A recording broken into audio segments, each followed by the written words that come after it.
Welcome back to day 4 of Compassion Camp. You spend a lot of time with your family, typically, and that's not always an easy thing. Sometimes we get on each other's nerves in a family, and we have to say, I'm sorry, and we have to accept apologies, but your family loves you, and it's good to be together.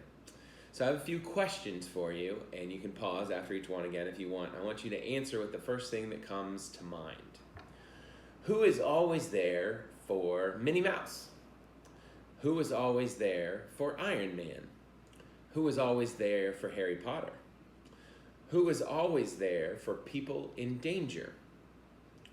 Who is always there for people who are sick?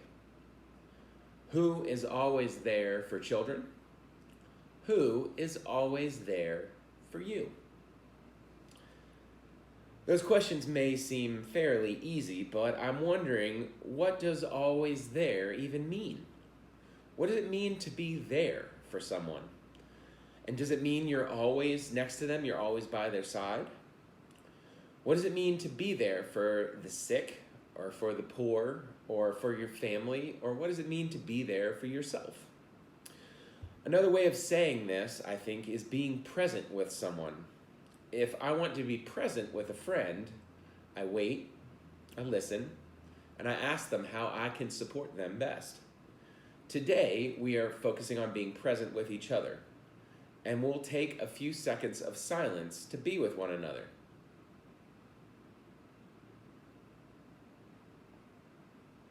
Whether we're together or apart, God is always with us. And we can be present in many other ways too. The opening song today is about being present with God and with each other no matter what the situation. So I invite you to pause and take a few minutes to listen to the song Face to Face.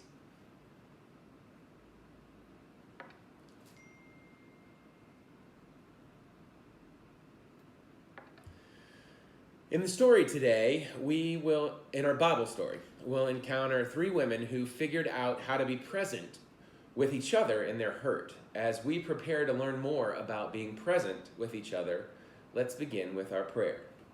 We place one hand on our heart and one hand on our head. We're doing this because compassion happens in our brains, but we often feel it in our hearts.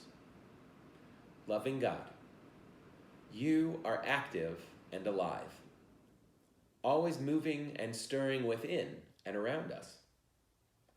Please be an encouraging wind at our backs, giving us open minds and soft hearts to follow where you lead. Make us flexible and present in each moment that we might embrace compassion by letting go of what we expected. Amen. Okay.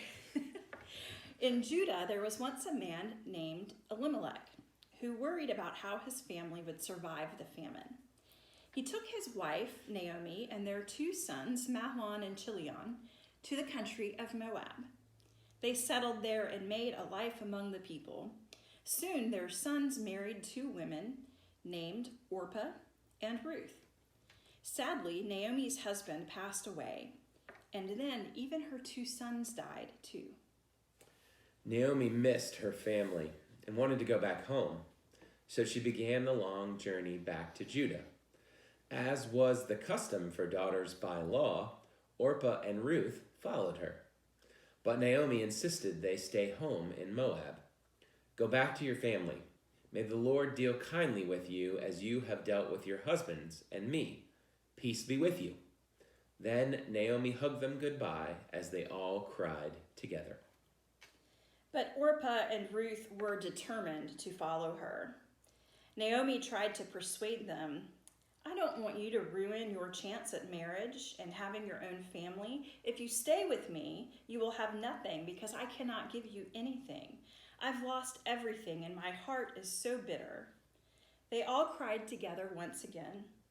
Orpah decided to go back, but Ruth clung to Naomi even more. Naomi said to Ruth, don't stay with me. Go back with Orpah. But Ruth opened up to her. Don't make me leave you. Where you go, I will go. Where you make your home, I will make my home. Your people will be my people. your God, my God, and where you die and are buried, I will be buried there too. I will be your family." When Naomi saw that she couldn't change Ruth's mind, her heart softened. She accepted Ruth, and they traveled back to Judah together. Ruth lovingly took care of Naomi, and she became like a daughter to her. Sometimes it's hard to know what direction to take, but if we are present to the experiences of those around us, we can trust God's Spirit to show us the compassionate way. Naomi showed compassion to Ruth and Orpah by encouraging them to return to their families. Ruth showed compassion to Naomi by going with her. Orpah showed compassion by supporting Ruth's decision while making the choice that was best for her. All gave compassion in their own way, showing us there are many ways to follow God's Spirit leading to love and care. And so here are a couple of questions. How does compassion, seeing, feeling, easing hurt, help us to be present? What do you think it means to be with people who are hurting? How can you be with someone while they are hurting? And how can you let someone be with you when you hurt? And you're invited to imagine together on these questions, what did Naomi feel when she lost her husband and her sons? Why did Naomi want to go back to her family in Judah? How did Orpah feel when she went back to her family? And the last one, what did Naomi feel when Ruth kept saying, "I'm going with you"? So we've learned a lot about compassion. This is compassion. I see your hurt. I feel your hurt with you, and I hope to ease your hurt. Compassion helps us see and welcome each other and helps us to be brave. We learned how important it is to love and care for ourselves as well. Today, in day 4, we explored what it looks like to be present with each other through the story of Ruth, Orpah, and Naomi. When Naomi lost her husbands and sons, Ruth and Orpah lost their husbands, and they each faced a difficult decision of staying or going, and had to choose the next best direction for them. But they showed compassion to one another, and each received compassion. Naomi showed compassion to Ruth and Orpah in giving them an option to return to their families. Ruth showed compassion by choosing to stay with Naomi when she'd lost her husband and 2 sons. Orpah showed compassion by returning to her family to help them. Compassion goes both ways. Each could make their hard decision because of the compassion that they received. So think about these questions, and again, feel free to pause and discuss. What does it mean to be there for somebody? How was Ruth there for Naomi? How were Ruth and Naomi there for Orpah? How do you think Orpah's family felt when she came home?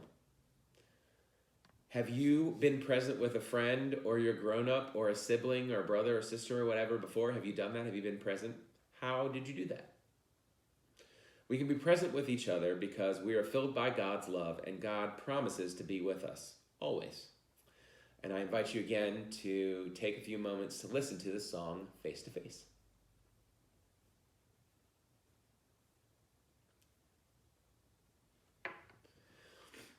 Ruth, Orpah, and Naomi have shown us what we've learned so far about compassion, seeing one another, being brave, trusting, and listening to your heart. They show us what compassion looks like when we are present with people we encounter along the way. When I am open and present with someone, I wait with them, listen carefully to them, and ask how I can support them best. When we show up for people like this, we give compassion. And when people show up for us like this, we receive compassion. These 3 women shared compassion in a hard situation and showed us how we can give and receive compassion too. We'll end together with our compassion prayer. One hand on your head and one hand on your heart, because compassion happens in our brains, but we often feel it in our hearts. Loving God, you are active and alive, always moving and stirring within and around us. please be an encouraging wind at our backs, giving us open minds and soft hearts to follow where you lead. Make us flexible and present in each moment that we might embrace compassion by letting go of what we expected. Amen. A reminder to take the time, if you wish, with the coloring pages and the daily examine to think about all the things that we talked about today.